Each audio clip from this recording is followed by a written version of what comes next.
Hello and hi. So previous year question की इस series में हम स्टार्ट कर रहे हैं 2025 में पूछे गए जो भी प्रश्न हैं, जो भी क्वेश्चन पूछे गए हैं साइंस एंड टेक्नोलॉजी के, that we are going to discuss over here, right. तो हम ट्राई करेंगे कि एक प्रॉपर प्रेजेंटेशन के साथ सारे previous year question science and tech में जो भी आए हुए हैं उनको डिस्कस किया जाए। तो पहला क्वेश्चन हमारा है अल्टरनेटिव फ्यूल पे, राइट। अल्टरनेटिव फ्यूल, पहले तो कन्वेंशनल फ्यूल समझिए। कन्वेंशनल फ्यूल जो वो फ्यूल है जो इन्वॉल्व कर रहे हैं डीजल और पेट्रोल, राइट। वो ऐसे ऐसे व्हीकल्स जो डीजल और पेट्रोल को इन्वॉल्व कर रहे हैं उन्हें कन्वेंशनल फ्यूल या कन्वेंशनल व्हीकल्स बोलेंगे। यहाँ पे अल्टरनेटिव पावर ट्रेन व्हीकल्स का मतलब वो जो कन्वेंशनल फ्यूल नहीं यूज़ कर रहे हैं। तो पहला है full battery electric vehicle, battery use हो रही है यहाँ पे। Battery generally lithium ion battery आजकल यूज हो रही है, ठीक है। सेकंड है हाइड्रोजन फ्यूल सेल, ये भी कन्वेंशनल फ्यूल नहीं है, ओके, अल्टरनेटिव है। थर्ड है fuel cell electric hybrid vehicles, right. तो फ्यूल सेल भी है इसमें और फ्यूल सेल भी है और इसमें बैटरी भी है, right.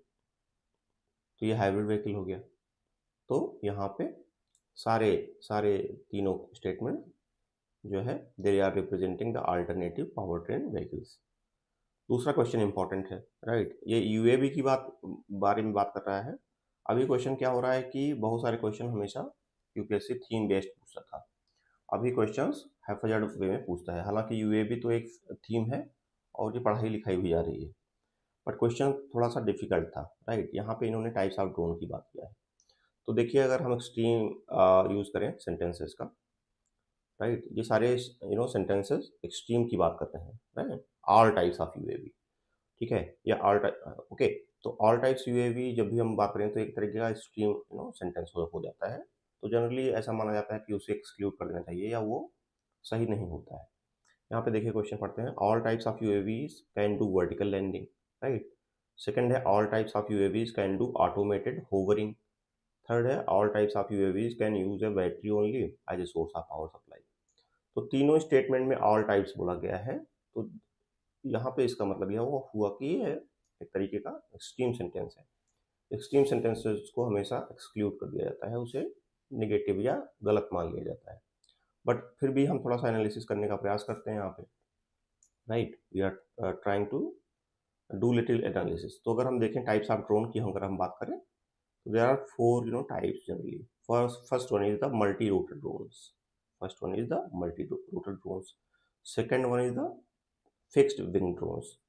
Third one is single rotor drone, and fourth one is fixed wing hybrid vertical VTOL इसको बोलते हैं, vertical take off and landing, right. तो और तीसरा हमने बताया था सिंगल रोटर ड्रोन, ओके। तो इनकी अलग अलग क्वालिटीज़ हैं और अलग अलग क्वालिटीज़ की वजह से इनका डिफरेंट डिफरेंट सेक्टर में यूज किया जाता है। तो पहला है मल्टी रोटर ड्रोन्स। इसके एग्जांपल्स जो हैं वो हैं क्वाडकॉप्टर्स और hexacopters, right. Quadcopters and hexacopters. जितने विंग होंगे उसी के हिसाब से क्वाड बोल दिया गया, अगर 6 होंगे तो हेक्सा बोल दिया गया। क्वाड में जनरली 4 होते हैं, ठीक है। ये वर्टिकल टेक ऑफ करते हैं और वर्टिकल लैंडिंग भी करते हैं। दूसरा टाइप है फिक्स्ड विंग ड्रोन्स। ये देखिए एक तरीके का ये प्लेन जैसा है, प्लेन जैसा है, एरोप्लेन जैसा है। ये एरोप्लेन, इसके लिए एक चाहिए हमें रनवे। यहाँ रनवे अगर चाहिए तो इसका मतलब ये वर्टिकल वीटॉल यानी कि वर्टिकल टेक ऑफ और लैंडिंग नहीं कर सकता है और होवरिंग भी नहीं करेगा। होवरिंग का मतलब होता है कि एक एक सपोज ये अर्थ है, यहाँ से ये वर्टिकल टेक ऑफ करेगा। होवरिंग मतलब किसी एक फिक्स्ड पोजीशन पे ये घूमता रहेगा, घूमता रहेगा, ठीक है। तो एरोप्लेन है, एरोप्लेन में ये कैपेबिलिटी नहीं होती है वहाँ। क्यों? क्योंकि इसमें वो विंग्स जो है एरोप्लेन की तरह है, तो इसमें होवरिंग की कैपेबिलिटी नहीं है। थर्ड है single rotor drone, right. Single rotor drone, ये जो है ये भी वीटॉल करता है यानी वर्टिकल टेक ऑफ लैंडिंग करेगा। और चौथा है fixed wing hybrid VTOL, right. Fixed wing hybrid VTOL. Hybrid का मतलब ये हुआ कि आ, ये जो है दोनों की तरफ बिहेव करेगा। जैसे एक एरोप्लेन है ना, उसके लिए एक रनवे चाहिए होता है। रनवे, ये रनवे पे भाग भी सकता है और सीधा भी लिफ्ट कर सकता है, ओके। तो दोनों क्वालिटी ये प्रोसेस करता है। तो फॉरवर्ड फ्लाइट भी कर सकता है, वीटॉल भी कर सकता है, राइट। इसीलिए इसको बोला गया हाइब्रिड हाइब्रिड मॉडल। राइट। अगर मैं कहूँ कि दूसरे सेंटेंस पे आते हैं कि all types of UAVs can do automated hovering, तो मैंने पहले बताया कि स्टेशनरी पोजीशन किसी स्काई पे, अगर तो किसी स्काई पे किसी सर्टेन पोजीशन पे वो चारों तरफ घूमेगा, राइट। तो मल्टी रोटर ड्रोन, यस, ये कर सकता है होवरिंग।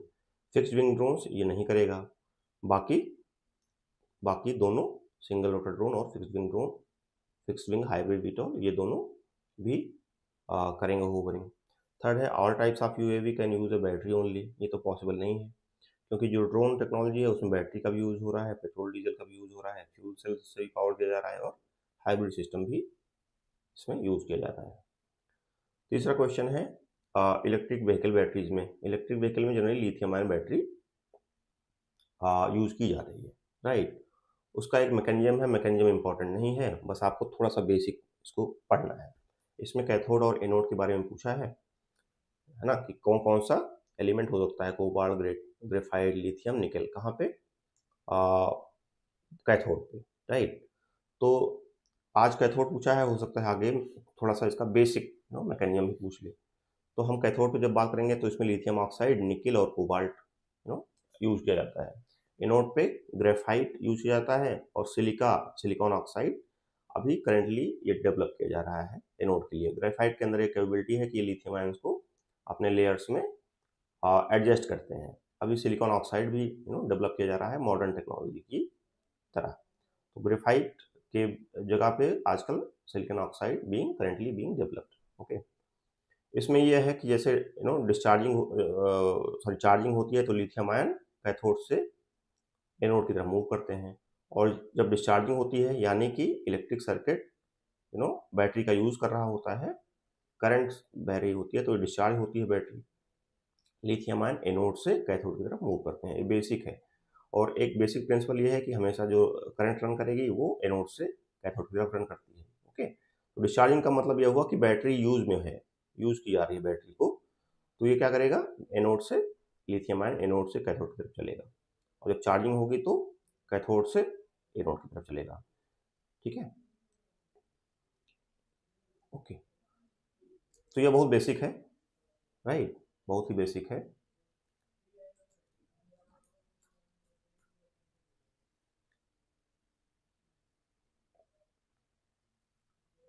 यहाँ पे अगर हम, एक और चीज़ है, जैसे यहाँ पे एक सेपरेटर होता है, सेपरेटर लिथियम आयन को अलाउ करता है मूवमेंट के लिए, बट वो इलेक्ट्रॉन को अलाउ नहीं करता है, ओके। इलेक्ट्रॉन जो होगा वो एक एक्सटर्नल सर्किट से फ्लो होगा, जिससे कि हमें करंट मिल सके, तो ये भी ध्यान रखना है आपको। चौथा क्वेश्चन है कि ऐसे प्लास्टिक, इन तीनों में, जैसे सिगरेट बट्स है, आई ग्लास लेंसेज है, और कार टायर्स में है, इसमें प्लास्टिक कौन कंटेन करता है। तो जनरली हम सोचते हैं कि कार टायर्स तो रबर के बने होते हैं, राइट, और सिगरेट बट्स तो हमें जो दिखता है वो कुछ ऐसा कागज जैसा दिखता है, लेकिन ये तीनों के तीनों प्लास्टिक कंटेन करते हैं। जैसे सिगरेट बट की बात करें तो इसमें सेलुलोज एसीटेट होता है, ठीक है। सिगरेट बट की अगर हम बात करें, जैसे ये सिगरेट है, सिगरेट है ये, राइट, यहाँ पे आप लाइटर का यूज़ करते हैं, लाइटर का यूज़ करते हैं जलाने के लिए इसको, और यहाँ से हम अगर हम आदमी की बात करें, ऐसे आदमी यहाँ पे, तो ये सिगरेट बट का रीजन है। तो सिगरेट बट में क्या होता है, सेलुलोज एसीटेट, ये आदमी है, ये इसका माउथ है, ठीक है। यहाँ से हम लेट करते हैं, इसको जलाते हैं, तो cellulose acetate man made plastic है, सेलुलोज यानी प्लांट मटेरियल से बनता है, इसको ध्यान देने की जरूरत है। यानी कि प्लांट मटेरियल से ही हम प्लास्टिक बना रहे हैं, और उसका यूज़ हम कर रहे हैं सेलुलोज एसीटेट, उसका यूज़ कर रहे हैं हम सिगरेट बट्स में। आई ग्लासेस लेंस में भी आजकल प्लास्टिक का यूज़ किया जा रहा है, इसको हम कोलम्बियन रेजिन बोलते हैं, है ना, इसको सीआर बोलते हैं, राइट, कोलम्बियन रेजिन का यूज़ करते हैं।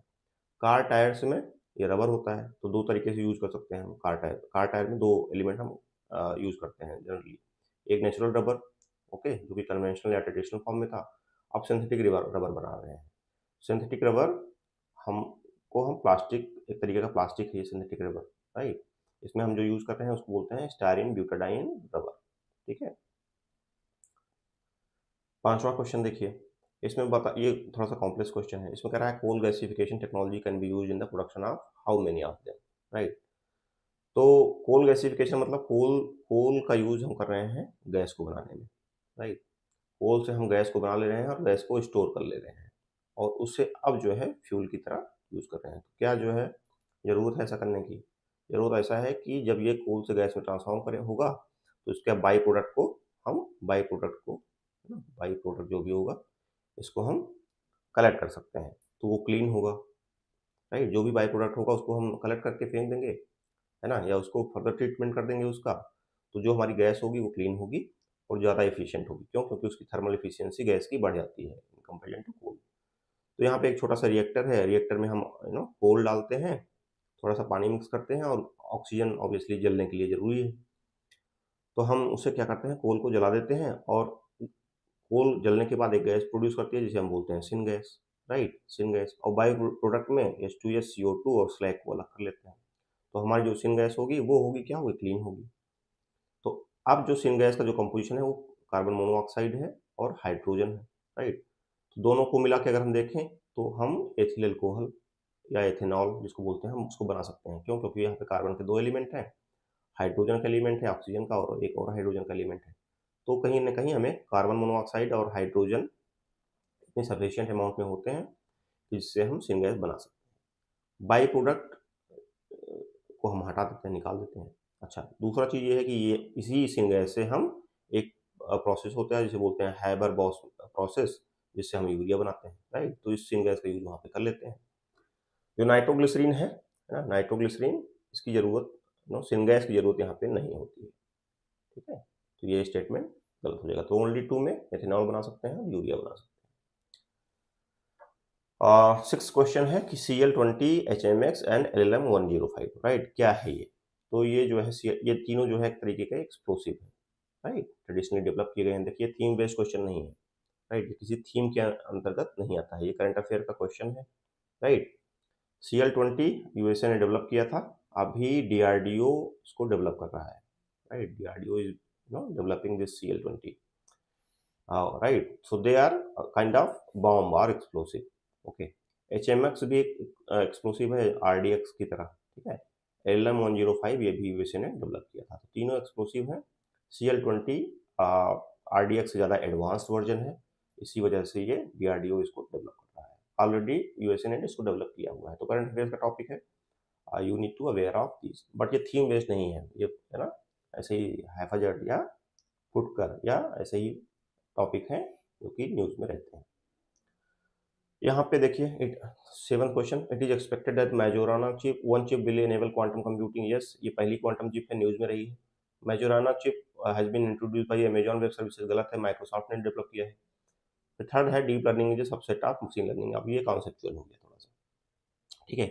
तो अगर हम इसमें बात करें ब्रॉडली तो आर्टिफिशियल इंटेलिजेंस इन्वॉल्व करती है मशीन लर्निंग को और डीप लर्निंग को। जो डीप लर्निंग है वो मशीन लर्निंग का सबसेट है और आर्टिफिशियल इंटेलिजेंस का भी सबसेट होगा ऑब्वियसली, राइट। खास बात इसमें जानने की ये है, खास बात इसमें जानने की है कि डीप लर्निंग ज़्यादा एडवांस्ड है, ठीक है। ये मोर एडवांस्ड मोस्ट एडवांस्ड है और आर्टिफिशियल इंटेलिजेंस लेस एडवांस है उसी का सबसेट, बट सबसे ज़्यादा एडवांस है डीप लर्निंग। डीप लर्निंग क्यों एडवांस्ड है? क्योंकि ये न्यूरल नेटवर्क का यूज़ करती है। न्यूरल नेटवर्क जैसे ह्यूमन के ब्रेन, आदमी के ब्रेन में, ह्यूमन ब्रेन में क्या होता है, एक न्यूरॉन्स होते हैं जिसको बोलते हैं न्यूरल नेटवर्क। तो ये उसी ब्रेनिंग को मिमिक करता है, यानी ब्रेन की तरह बिहेव करता है, जिसे बोलते हैं डीप लर्निंग।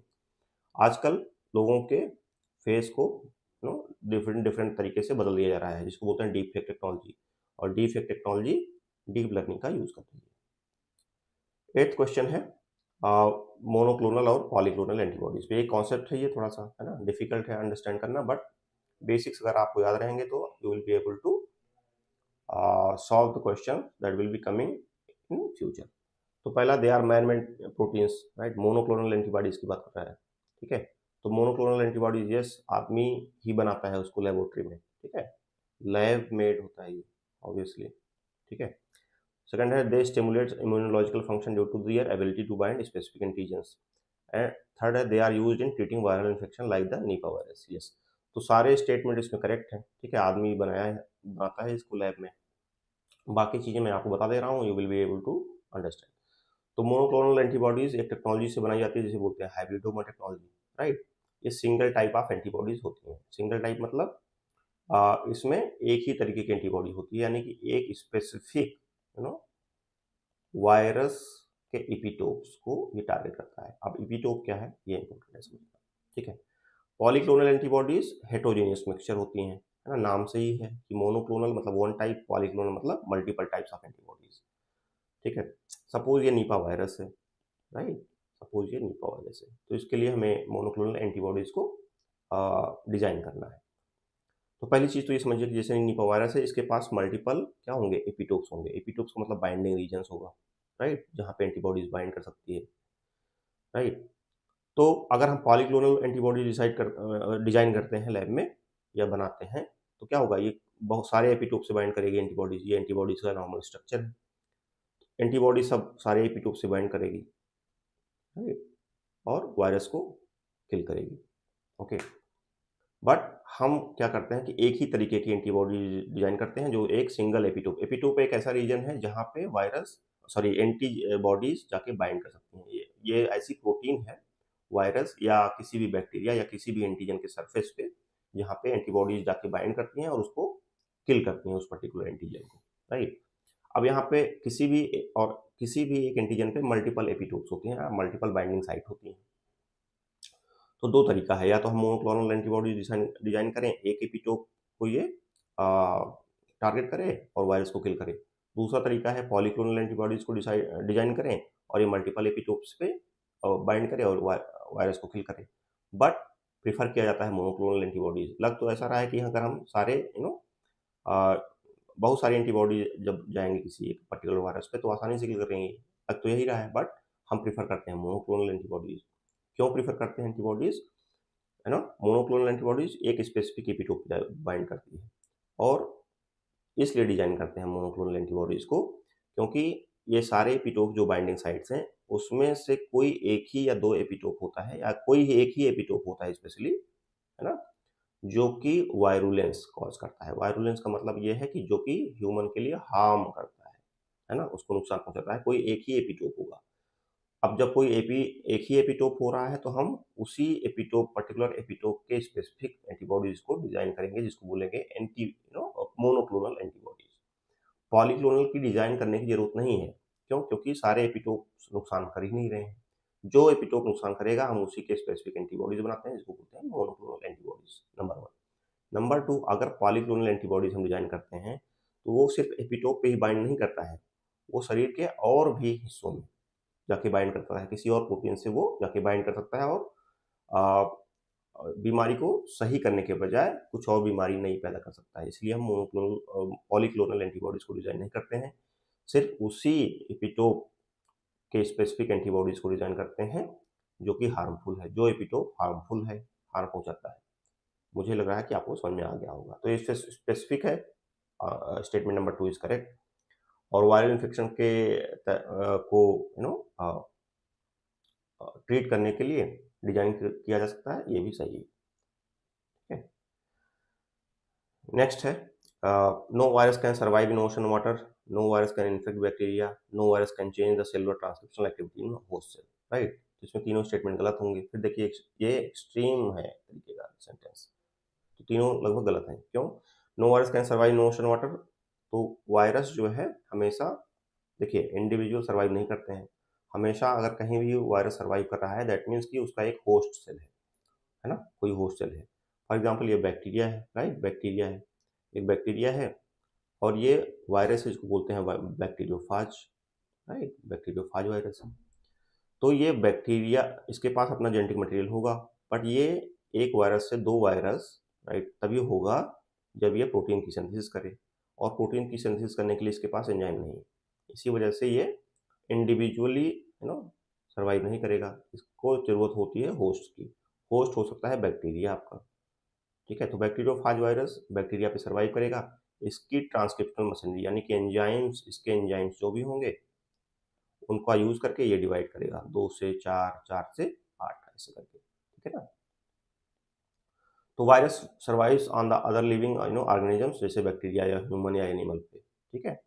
तो ओशन वाटर में भी बहुत सारे बैक्टीरियोफाज पाए जाते हैं जो कि बैक्टीरिया के ऊपर सर्वाइव कर रहे होते हैं, है ना। ओशन वाटर में बैक्टीरिया भी मिलेगी आपको और उस पर सर्वाइव कर रहा होगा वायरस भी मिलेगा आपको, ठीक है। No virus can infect bacteria गलत है, अपने आप में बैक्टीरियोफाज तो पहले ही इन्फेक्ट करेगा, ठीक है। No virus can change the cellular transcriptional activity, no hostel मैंने पहले ही बताया कि इनके पास अपनी कोई एंजाइम इनके पास होते नहीं हैं, बस इनके पास जेनेटिक मटेरियल है, तो ये प्रोटीन की सिंथेसिस कर नहीं सकते हैं, they have to dependent on the enzyme of the host cell, okay.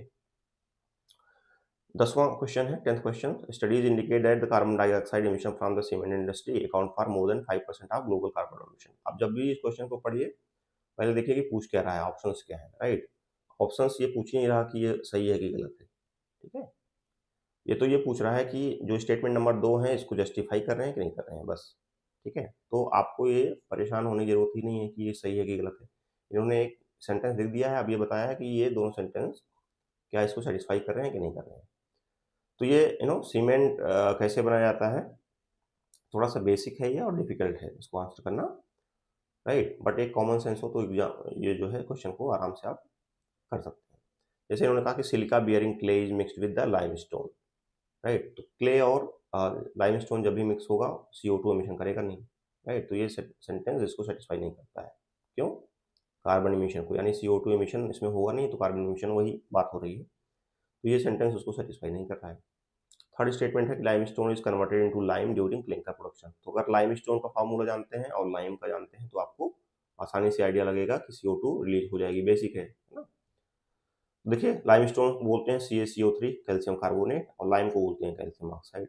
जब भी ये कन्वर्ट होगा लाइमस्टोन, बड़ा मॉलिक्यूल है, लाइम है छोटा मॉलिक्यूल, जब भी बड़ा मॉलिक्यूल छोटे मॉलिक्यूल में टूटेगा तो एक और मॉलिक्यूल क्रिएट करेगा, जिसको बोलेंगे हम कार्बन डाइऑक्साइड। तो स्टेटमेंट 3 जो है स्टेटमेंट नंबर 1 को सेटिस्फाई कर रहा है, ठीक है, बेसिक है बहुत, ठीक है। तो इसमें लिखा है both statement 2 and statement 3 are correct but only one of them explain statement number. Gagan की बात करेंगे हम, राइट। तो इसमें जैसे 3 कॉन्सेप्ट है ना। इसमें जैसे क्या होता है कि एक होता है रेफरेंस स्टेशन, पहले तो सैटेलाइट होता है, सैटेलाइट होता है ना, किसी भी नेविगेशन को करने के लिए एक सैटेलाइट हम रखते हैं, सैटेलाइट होता है।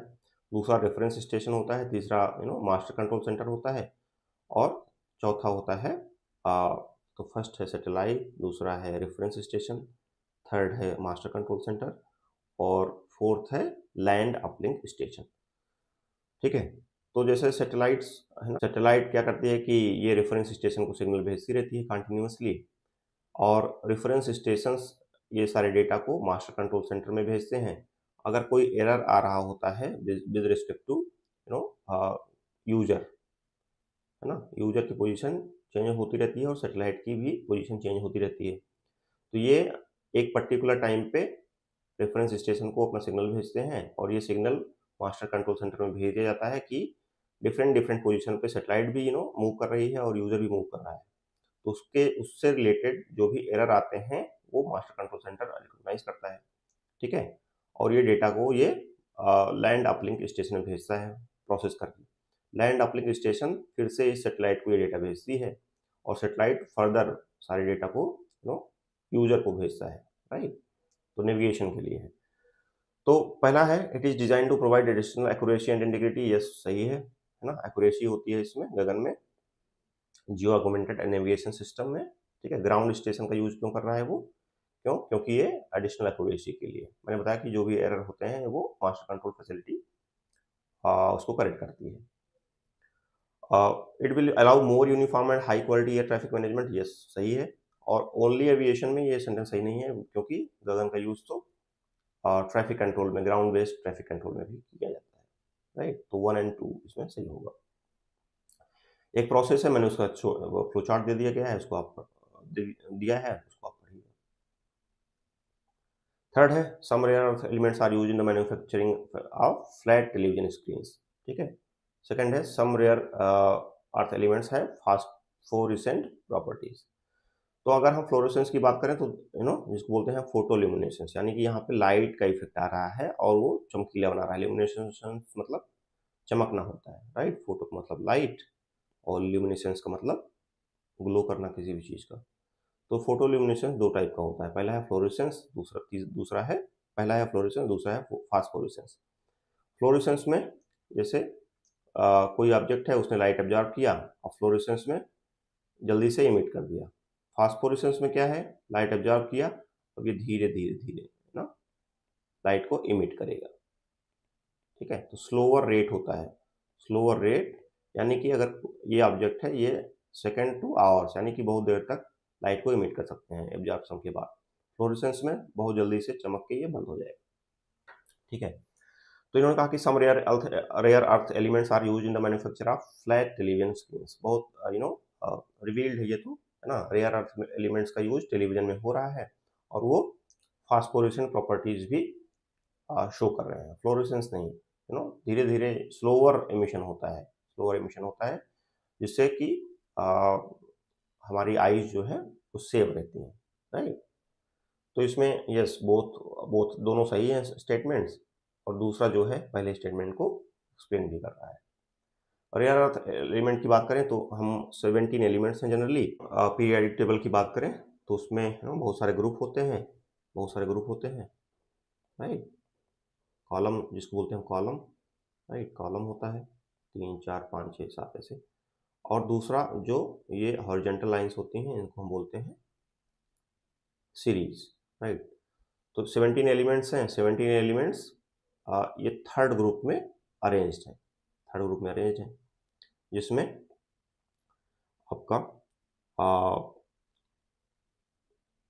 आपका स्कैंडिनियम और एट्रियम भी है, और उसके बाद है लैंथेनाइड एलिमेंट्स। अब लैंथेनाइड सीरीज में 15 एलिमेंट है, तो टोटल 17। तो थर्ड में क्या है, स्कैंडिनियम है, एट्रियम है और लैंथेनम है, राइट। उसके बाद जो बाकी के एलिमेंट्स हैं, है ना, लैंथेनम सीरीज में, वो लैंथेनम को मिला के 15 है। ठीक है, तो तीसरे ग्रुप में है स्कैंडिनियम, एट्रियम और लैंथेनम सीरीज में 15 है, तो टोटल हो गए 70। ठीक है, 17 है। इनके पास इल्यूमिनेशन प्रॉपर्टी है, मैंने बताया अभी फास्फोरेसेंस की बात हो रही थी। अगर इसकी डेंसिटी पूछा जाए, हाई डेंसिटी के हैं, है ना। तो रेयर अर्थ एलिमेंट्स इसलिए हैं क्योंकि they are not found everywhere, right. They are available at a particular position on whole earth, right. तो इनके टाइप्स अगर हम देखें या सोर्स देखें तो इसमें पहला सोर्स है कार्बोनेटाइड्स का रसिया, कनाडा और यूएसए में है। सेकंड है एल्कलाइन इग्नियस सिस्टम में। थर्ड है ion absorption clay deposits, southern China में सबसे ज़्यादा है। ठीक है, और यही वर्ल्ड का प्राइमरी सोर्स है हैवी रेयर अर्थ एलिमेंट्स का। ठीक है, तो एक हमने इन्फोग्राफ दिया है, इसको आप देख लीजिएगा। 13 है कि how many of the space mission given encourage and support microgravity research. तो देखिए करंट अफेयर्स में बहुत सारे every year space missions are carried out by the ISRO as well as the NASA. You have to be aware of that, right? Axiom 4 space SpaceX और गगनयान, ये सारे microgravity research को जो है आइडेंटिफाई करने के लिए ये सारे मिशंस टारगेट किए गए हैं। तो मैंने यहाँ पे एक फ्लो चार्ट दिया है, देखिए करेंटली जैसे 2026 में, जनवरी 2026 में बात करें तो हमारा कौन सा मिशन है, और इस मिशन की डिटेल इसरो की वेबसाइट पे दी गई है। तो आप जो है जब भी एग्जाम देने जाएं तो एक बेसिक्स स्पेशली वो मिशंस जो कि उस पर्टिकुलर ईयर में लॉन्च किए जा रहे हैं उसके बारे में बेसिक डिटेल्स जरूर पढ़ के जाएं। ठीक है, तो यहाँ पे जैसे अभी है ना 2026 में क्या है कि 25 में क्या है कि CMS-03 इसका क्या ऑब्जेक्टिव है, ये इसरो की वेबसाइट पे दिया गया है, राइट। निसार ये तो बेसिक है, मान लीजिए। EOS-09 क्या है और इसका क्या ऑब्जेक्टिव है, राइट। तो ये सारी चीज़ें आप जरूर देख के जाएं वेबसाइट पे। लास्ट क्वेश्चन देखिए, ड्रोन ईयर 228 क्या है, ये मैरीटाइम पेट्रोल एयरक्राफ्ट है, बिल्कुल सही। ये भी करंट अफेयर्स का ही पार्ट है, करंट अफेयर्स का पार्ट है। कोई थीम नहीं है बट करंट अफेयर्स का पार्ट है। आपको DRDO और इसरो की वेबसाइट को जरूर देखना चाहिए। ठीक है, सेकंड वन है IL-76। ठीक है, ये लिफ्टर है, लिफ्ट करता है ना। वार सिचुएशन में जब भी कार्गो ट्रांसपोर्ट किया जाता है, जब भी हमें कुछ मशीनरी को या फिर इवन टैंक को जब लिफ्ट करते हैं हम एक जगह से दूसरी जगह, तो वहाँ पे IL-76 का हम यूज़ करते हैं। ये USSR ने इसको डिज़ाइन किया गया है। कॉम्बैट नहीं करता है ये, कार्गो ट्रांसपोर्ट करता है, लिफ्टर है ये, ठीक है। C-17 globe master military transport aircraft है, बिल्कुल सही है। तो ये करंट अफेयर्स का पार्ट है। करंट अफेयर्स में आप DRDO की वेबसाइट को चेक करते रहा करिए और इस एग्जाम देने के पहले जरूर देख के जाइए वेबसाइट को, है ना, जब भी तैयारी आपको लगे कि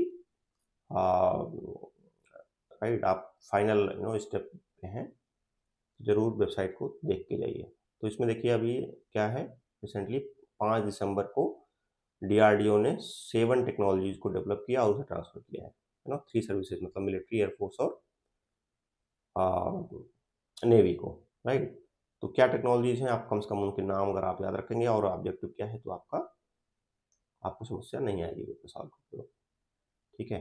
तो हमने इन्फोग्राफ से कुछ समझाने का प्रयास किया है। I hope you understood and I will be keep posting the previous year question in this series. Thank you very much.